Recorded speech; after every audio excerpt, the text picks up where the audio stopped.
apesar de trazer esse tipo de meditação, não é esse ponto que vamos estar tocando aqui hoje, porque o que vamos estar falando agora é sobre o sábado, dia que é separado ao Senhor, um dia que é abençoado e santificado para Deus. Eu não quero fazer também julgamento, porque o que a gente mais vê quando a gente toca nesse tipo de assunto é julgamento. O que guarda o sábado, julgue o que não guarda. O que não guarda, julgue o que guarda. E sabendo que uma das coisas mais detestáveis, mais abomináveis aos olhos de Deus é o julgamento, já que Ele mesmo é o juiz. É algo que só cabe a Ele e não a nós. Então não cabe a nós julgar. Cabe a nós obedecer o mandamento de Deus. A palavra de Deus diz que Deus não muda. Deus é o mesmo de ontem, hoje e eternamente. Jesus Cristo é e sempre será. Agora, e a lei? Uns guardam o sábado, outros não guardam o sábado. Quem está certo?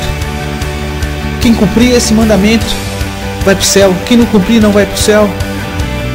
Quem somos nós para dizer alguma coisa? Todos os mandamentos que eventualmente podemos cumprir é para Deus. E obviamente todos os mandamentos que não cumprimos, para Deus não cumprimos. Então tudo é para Deus. O mais importante nesse momento é saber o que Deus pensa em relação a isso. E o mais interessante é que a plataforma de consulta para saber o que Deus pensa em relação a isso não está em livros. A plataforma de consulta para sabermos qual é a lei que devemos seguir não está em livros. A palavra de Deus diz que Ele irá nos dar um novo coração. E que nesse novo coração, que é um coração de carne, Ele mesmo ia escrever a lei dentro de nós. A lei de Deus dentro de nós. O que isso significa? Que temos que olhar para aquilo que Deus está trabalhando dentro de nós e onde Ele trabalha no nosso coração. Temos que estar sensíveis. Temos que ter visão. Temos que estar de olhos abertos para olharmos. Não para aquele coração velho de pedra, enganoso, que nos engana, que nos deixa para trás, porque enganoso é o coração do homem. Mas esse novo coração é um coração que já não mais nos pertence. É um coração que tem uma marca que é do próprio Deus. Ele dá um coração de carne, e nesse coração Ele coloca a sua marca nele. E qual é a marca de Deus? É a lei dentro do nosso interior. E quando isso acontece, Deus nos dá um novo coração. E quando Ele começa a escrever a lei dele dentro do nosso coração, o mover de Deus está sobre as nossas vidas.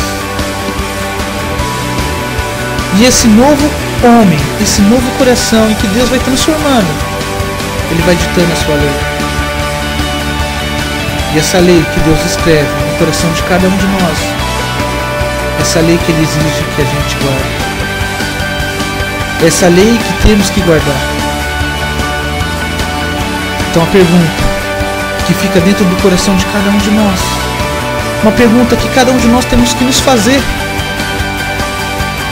uma pergunta que cada um de nós temos que nos confrontar é: qual é a lei que Deus escreveu? Qual é a lei que está dentro do meu coração? O que será que Deus está pedindo de mim? Você sabe o que Deus está pedindo de você?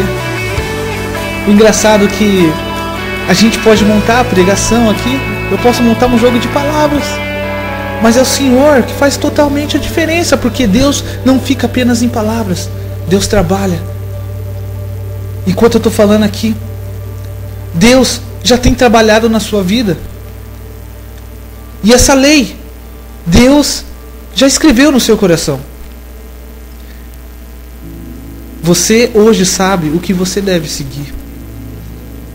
O engraçado é que eu não toquei em lei nenhuma até agora. E você sabe o que Deus está pedindo de você. Deus está te mostrando aí o que Deus está pedindo de você. Não é mais o homem. Não é mais a religião. Não é mais escritos. Mas você é a carta viva, escrita pelo Espírito Santo de Deus. A lei de Deus está dentro do seu interior. E o que Deus te pede, você sabe. Agora, entre guardar o sábado e não guardar o sábado, a resposta que eu tenho para você: Deus está te pedindo para você guardar o sábado? Guarda. Se Deus não escreveu isso no seu coração, não guarda.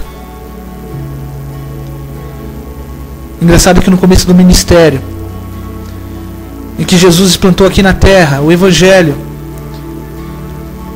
os discípulos entraram numa certa discussão. O apóstolo Paulo, ele pregava o Evangelho da incircuncisão. O apóstolo Pedro começou a pregar a circuncisão. O mesmo Deus, o mesmo Senhor, um só batismo. Só que entendimentos diferentes. O apóstolo Paulo chegou na seguinte conclusão: não importa se o homem é circuncisado ou incircuncisado, o importante é a fé. Porque pela fé é justificável o circunciso. Pela fé é justificável o incircunciso. Porque já não estamos servindo mais as obras da lei, mas sim a fé. As pessoas tentam se justificar pela lei, mas pela lei nenhuma alma será justificada. O que justifica o homem é a fé. Somente a fé em Jesus Cristo é o que justifica o homem de todo pecado. Existe uma grande diferença entre pessoas que tentam se justificar e verdadeiros justificados. Porque se justificar, todos precisam e todos querem. Jesus sempre tentavam acusá-lo na lei.